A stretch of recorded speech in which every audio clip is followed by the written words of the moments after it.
지금 우리가 읽은 본문 말씀의 내용은 족장시대 때 일어난 사건입니다. 예, 족장시대 때는 많은 부족국가들이 세워진 상태에서 그 부족국가 중에서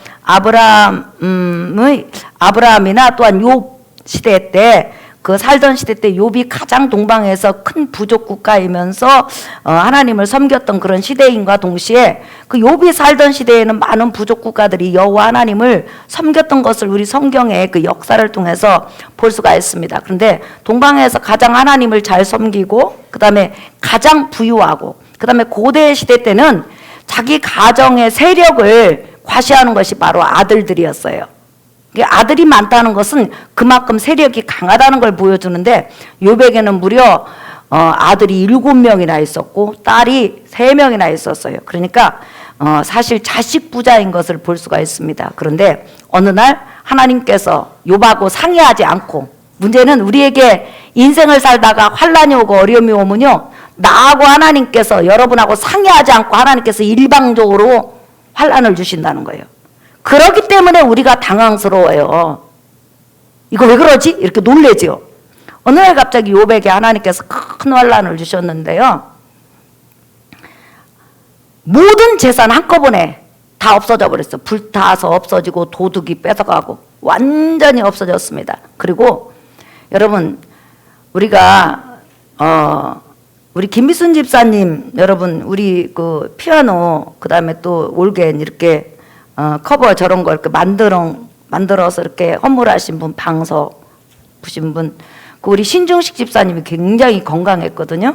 그런데 아침에 출근하다가 뭐 앞차가 받았다든지 뒷차가 받았다든지 옆차가 받으면 이해가 가는데요, 반대편 차가 중앙선을 넘어와가지고 졸다가 우리 신중식 집사님 차를 치여가지고 그 교통사고가 나무로 인해서 뇌를 다쳐가지고 굉장히 우리 신중식 집사님이 건강하고 정말로 착하신 분이었거든요. 그런데 교통사고가 나무로 인해서 이 뇌를 다쳐가지고 지능이 2살, 3살로 돌아간 거예요. 그러니까 어느 정도 지능이냐면 수술을 받고 났지만은 우리 김미순 집사님이 감기약 같은 거 지어다 놓고 이렇게 그릇 속에나 어디다 서랍 속에 갖다 놓으면 너만 맛있는 거 먹고 나는 안 주냐 해가지고 약이란 약은 싹 꺼내가지고 한꺼번에 마실 정도의 지능인 거예요.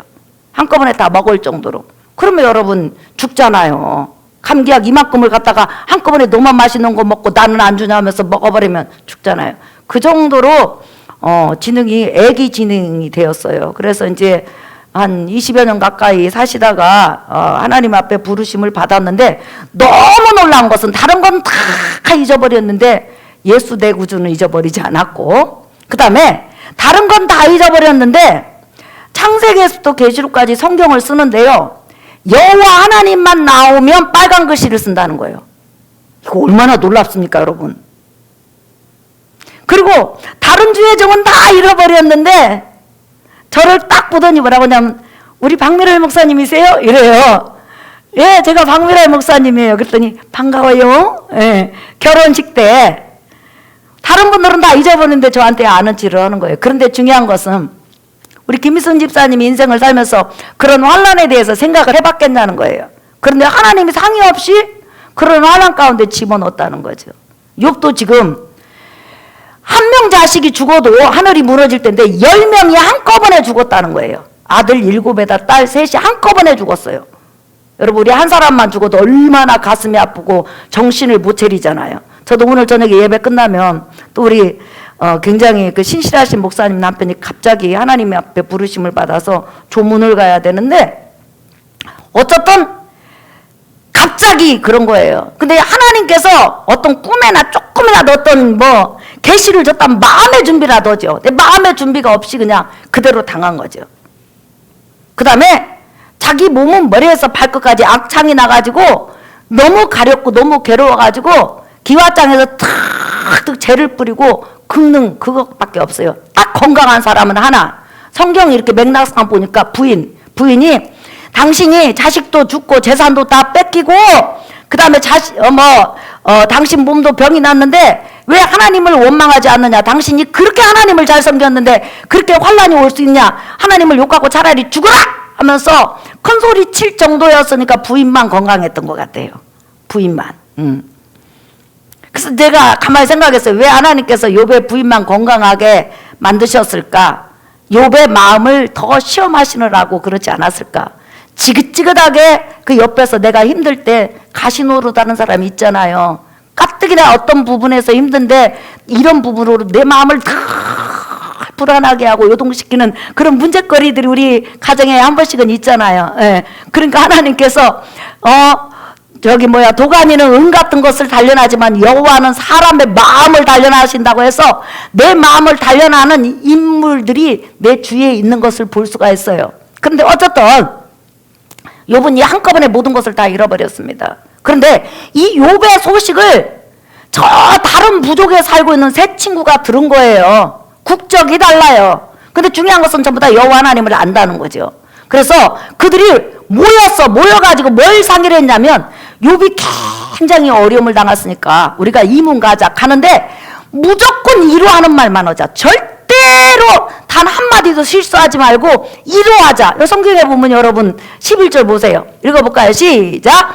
그때 욥의 친구 세 사람이 이 모든 재앙이 그에게 내렸다 함을 듣고 각각 자기 지역에서부터 이르렀으니 곧 대만 사람 엘리바스와 수아 사람 빌닷과 나아마 사람 소발이라.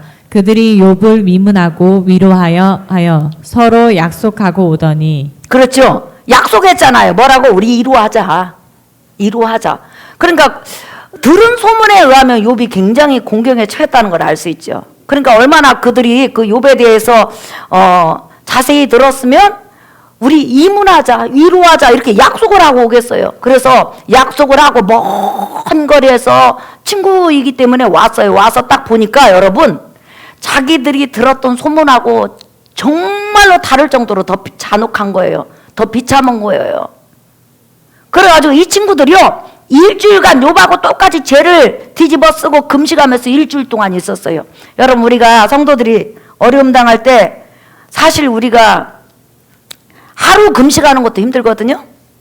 이틀 금식하는 것은 더 힘들어요. 3일 금식하는 건 더 힘들어요. 그런데 이 친구들은 며칠 같이 금식하죠? 일주일.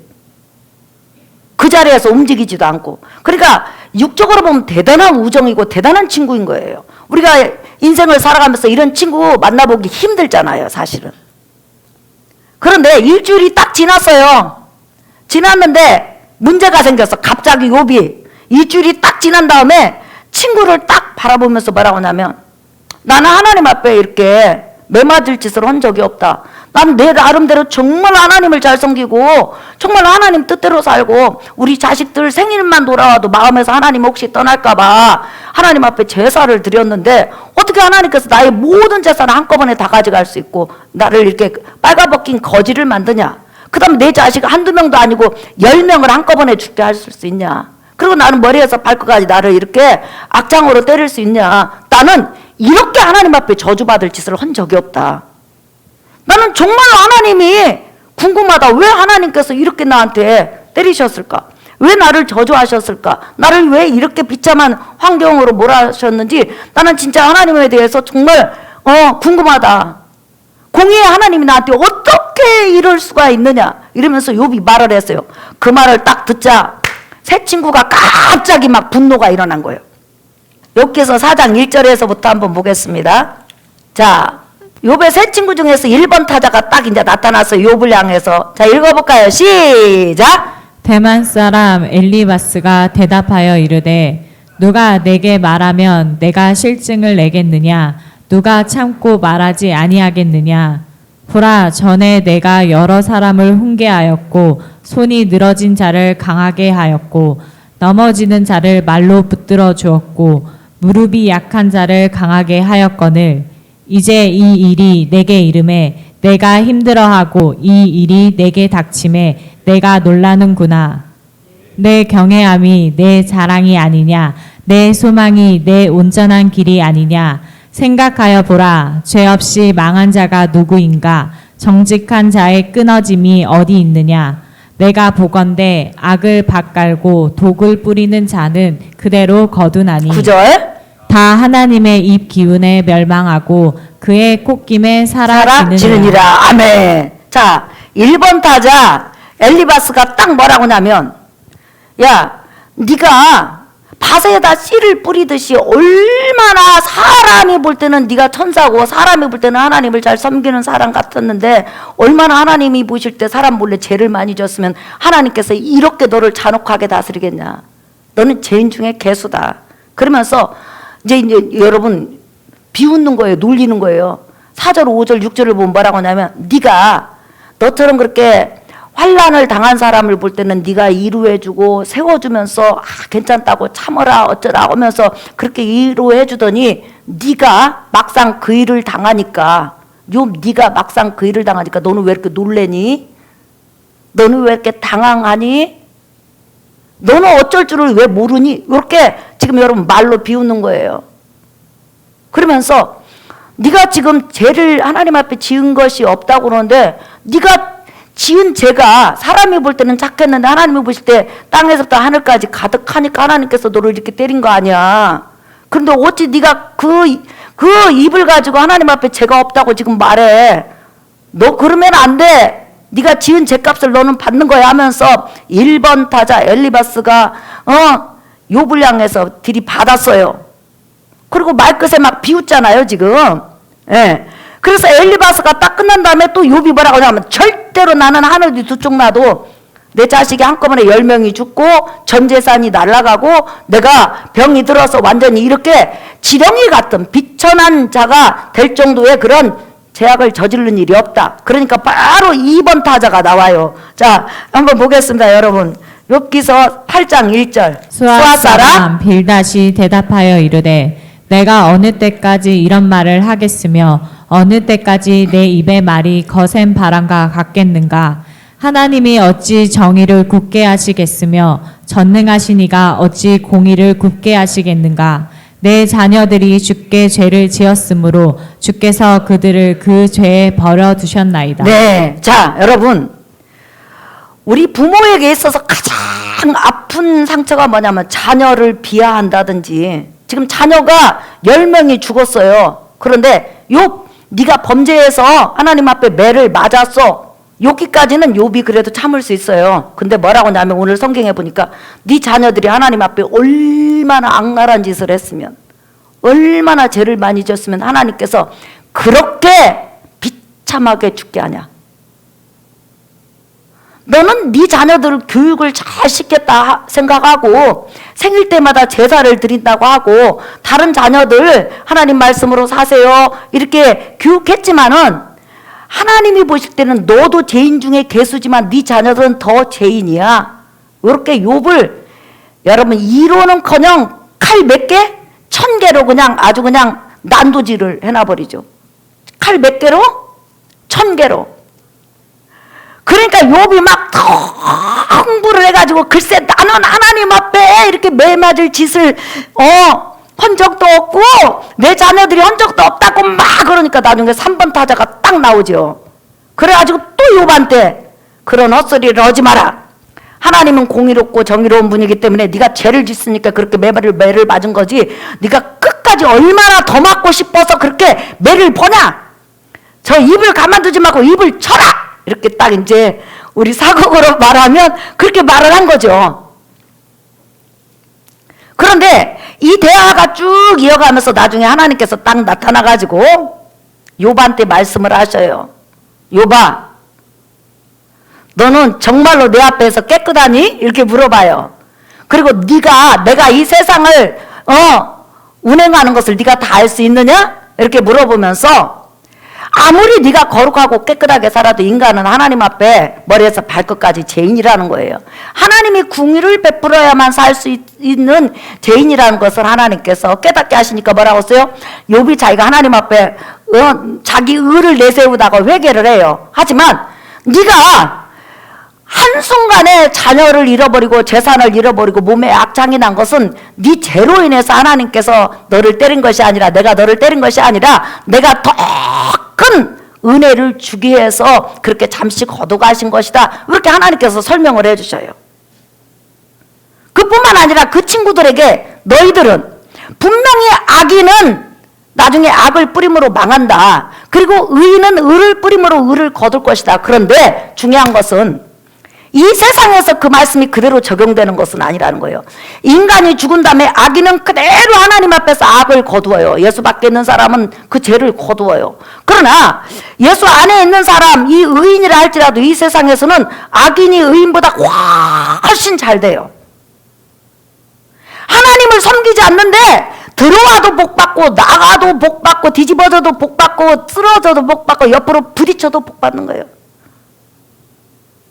우리는 땅을 보고 아무리 가도 100원짜리 죽기도 힘든데 어떤 악인은 그냥 복권 샀는데 그냥 5억짜리가 팍 돼요.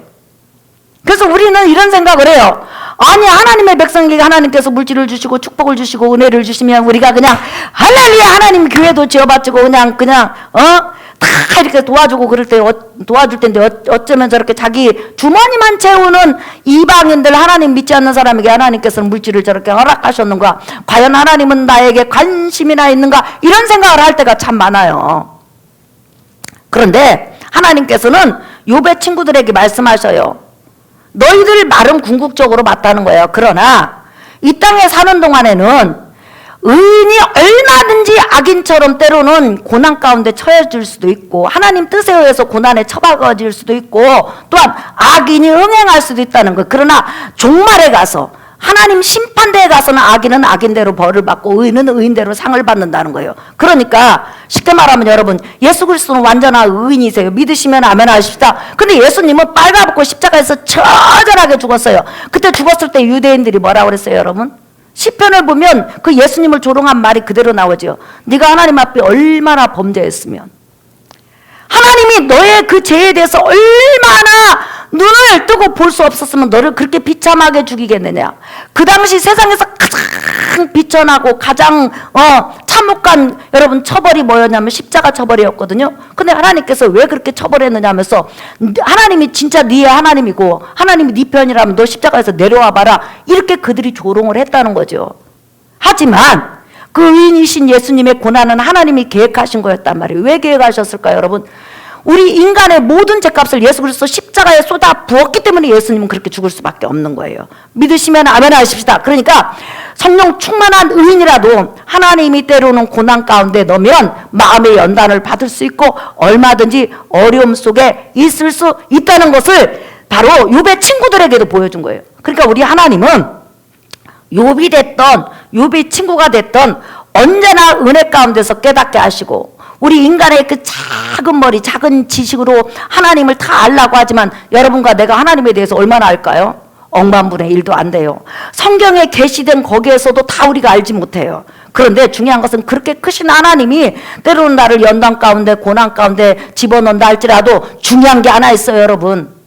성경은 언제나 하나님의 백성에게는 미래, 내일이 미래잖아요. 모레가 미래고 한 달 후가 미래고 1년 후가 미래잖아요. 미래에 하나님께서는 하나님의 백성에게 선을 이루시고 은혜를 베푸시고 언제든지 하나님이 원하시면 건져낼 수 있는 능력이 있다는 거예요. 믿으시면 아멘 합시다. 이게 우리의 믿음이라는 거예요. 지금 욥은 여러분 그 수렁에서 건져 나올 수가 없어요. 그러니까 친구들이 더 욥을 핍박했잖아요. 하지만 하나님께서 하나님의 딱 되니까 욥을 한순간에 건져내잖아요. 그래서 10명의 자식을 다시 주시고 재산을 2배나 더 주시고 그 다음에 부와 권세와 명예를 하나님께서 축복하시고 더 오래 수명을 누림으로 하나님께 영광 돌리는 걸 우리가 볼 수가 있잖아요. 이 욥기서를 통해서 하나님께서 주시고자 하는 것은 아무리 성령 충만한 사람이라도 하나님은 하나님의 뜻을 위해서 연단을 시킬 때도 있고 또한 아무리 연약하고 욥의 친구들처럼 다른 사람을 정죄하는 사람이라 할지라도 하나님의 백성이기 때문에 하나님께서는 깨닫게 하기 위해서 여러 가지 환경을 만들어서 깨닫게 하신다는 거예요. 그러니까 하나님은 하나님의 백성에게 있어서 너무나 자비와 은혜가 충만하신 분이라는 거. 그뿐만 아니라 하나님의 백성이 기도할 때 하나님은 하나님의 방법대로 선하게 이끌어 가시고 선하게 운행하시고 나중에 선한 결과를 주시는 걸 여러분 믿으시기를 예수의 이름으로 축복합니다. 그러니까 우리가 하나님을 신뢰해야 되는 거예요. 내가 기도하는 뜻대로 다 내가 기도하는 사람이 안 될 수 있어요. 그러나 중요한 것은 하나님은 하나님의 백성을 악에서 악으로 끝나게 하잖아요. 악으로 시작했다고 할지라도 선으로 열매를 맺게 하시고, 여러분처럼 예수 믿고 선으로 시작해서 부족하지만 선을 향해서 달려가면 그 선한 열매가 2배가 되게 하시고 7배가 되게 하시는 하나님의 선하신 능력이 여러분에게 있어요. 그래서 여러분이 뒤를 돌아보면 지금까지 지내온 거 주의 크신 은혜라. 할렐루야. 왜 나만 받는 고난이라고 불평하지 마세요. 시작. 고난의 뒤편에 있는 주님이 주실 축복 미리 보면서 감사하세요. 나와 여러분은 현재를 보는 사람이 아니에요. 언제나 하나님은 우리에게 우리가 상상할 수 없는 축복을 쌓아뒀다니까요. 여러분, 우리 임성순 집사님이 우리 마리아 권사님한테 말씀을 하신 거예요. 자기가 병원에 갔는데 검사를 했는데 위암? 맞죠, 권사님? 위암이라고 진단이 나왔다는 거예요. 그러면서 목사님한테 기도 부탁을 한다고, 그러면서 자기가 수술을 해야 될지 어찌해야 될지 큰 병원에 가서 다시 한번 이제 검사를 하고 이제 그 날짜를 잡겠다고, 그래서 기도를 받으러 왔어요. 그래서 기도를 받았어요. 낮에도 받고 밤에도 받았어요. 그리고 나서 큰 병원은 여러분 자기가 가고 싶은 때 가지 않잖아요. 그런데 하나님 앞에 이번에 갔는데 여러분, 그 찍었던 암이 한순간에 하나도 없이 깨끗이 나섰어요. 별로 여러분 신통하지가 않는 모양이에요. 근데 내가 그걸 딱 보면서 하나님 앞에 감사했어. 그래, 초신자의 기도는 하나님께서 잘 들으신다. 왜 그럴까? 구원의 예수님을 증거하게 해서 그렇게 잘 들은 거예요. 그러니까 우리 근이 같은, 영준이 같은 이런 그 자녀들이 하나님 앞에 기도하면 바로 하나님 응답하셔요. 할렐루야. 그런데 중신자, 우리 장로님 같은 분들 기도하면 하나님께서 조금 끌어. 하지만 중요한 것은 반드시 선하게 응답하신다. 은혜로 응답하신다. 그러면 왜 초신자의 기도에 대해서 하나님께서 때로는 빨리 응답하실까요? 하나님의 살아계심을 보여줘야만이 구원의 예수님께로 돌아올 수 있어서 그래요. 혹시 여기 초신자가 있다면 하나님께서 여러분 기도에 빨리 응답하셔서 예수를 만나는 은혜가 여러분과 여러분 가정에게 있기를 예수 이름으로 축복합니다.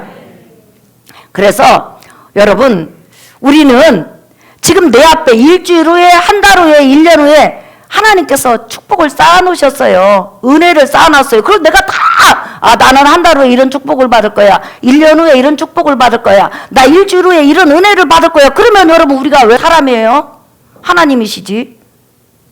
그런 하나님께서 미래에 쌓아놓은 은혜와 축복은 오직 삼위일체 하나님밖에 몰라요. 믿으시면 아멘 합시다. 천사도 몰라요. 하나님의 허락한 한도에서만 천사도 아는 거예요. 그러면 우리는 더더욱 몰라. 그러나 중요한 것은 하나님께서 우리에게 주실 은혜를 몽땅 쌓아 놓았다는 거예요. 지금 요백에도 이렇게 쌓아놔가지고 이렇게 축복하시잖아요. 요백 친구들도 여러분 계속 악인은 무조건 망하고 의인은 절대 무조건 세상에서 잘 된다는 그 잘못된 성경 지식을, 의인도 얼마든지 고난 속에 갇힐 수 있다는 그것을 보여주기 위해서 그들을 요백 환난을 통해서 부르신 다음에 욥도 은혜 받고 새 친구도 은혜 받은 것을 우리가 볼 수 있어요. 그래서 여러분 시편 31편 한번 보세요. 이제 설교 결론이에요. 19절 같이 읽어볼까요? 시작! 주를 두려워하는 자를 위하여 쌓아두신 은혜, 곧 주께 피하는 자를 위하여 인생 앞에 베푸신 은혜가 어찌 그리 큰지요. 네, 주를 두려워하고 주를 의지하는 사람 앞에 하나님께서 쌓아두신 은혜가 있다는 거예요. 현재에서도 미래까지 계속 여러분을 위해서 하나님께서 예비하시고 쌓아두신 은혜와 축복이 있어요. 이걸 믿으시기를 예수 이름으로 축복합니다. 우리의 믿음은 뭐냐면 미래를 바라보는 거예요. 하나님이 나에게 축복을 예비하셨다. 하나님이 나에게 은혜를 예비하셨다. 하나님께서 내 가정에 복을 주실 것이다. 하나님이 내가 기도한 기도를 절대로 간과하지 않고 응답하실 것이다. 이 미래를 바라보는 것이 바로 우리 믿음이에요. 여러분 믿으시면 아멘 합시다. 우리 이제 마지막으로 하나만 진짜 찾아봐요. 베드로전서 1장 13절 우리 같이 읽어봐요. 시작! 그러므로 너희 마음의 허리를 동이고 근신하여 예수 그리스도께서 나타나실 때 너희에게 가져다 주실 은혜를 온전히 바랄지어다. 네. 자, 베드로 사도는 지금 환난과 어려움을 당하고 있는 성도들에게 뭐라고 하냐면 예수 그리스도께서 재림하실 때 너희에게 가져올 은혜가 엄청 많다는 거예요. 그 은혜를 바라고 기다리라. 그런데 재림 때만 우리가 기다립니까? 우리는 이 세상에 살아가면서도 끊임없이 나를 위해서 예비하신, 나를 위해서 축복하신, 나를 위해서 쌓아두신 하나님의 은혜와 축복과 은사를 바라면서 가는 것이 바로 신앙생활이에요.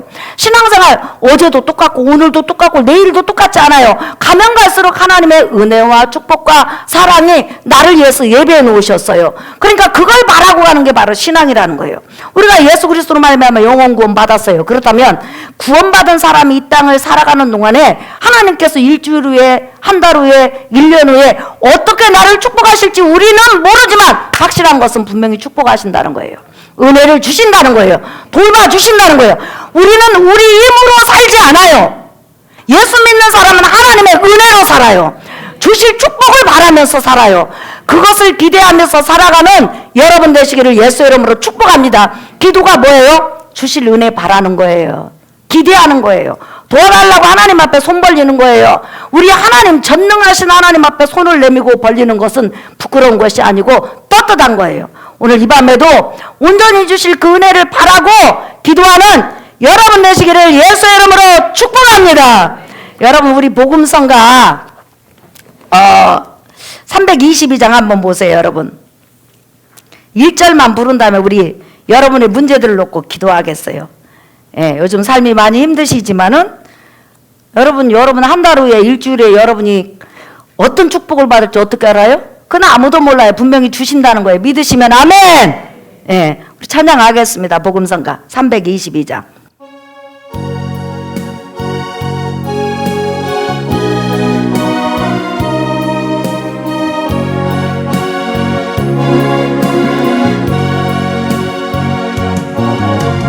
왜 나만 겪는 고난이냐고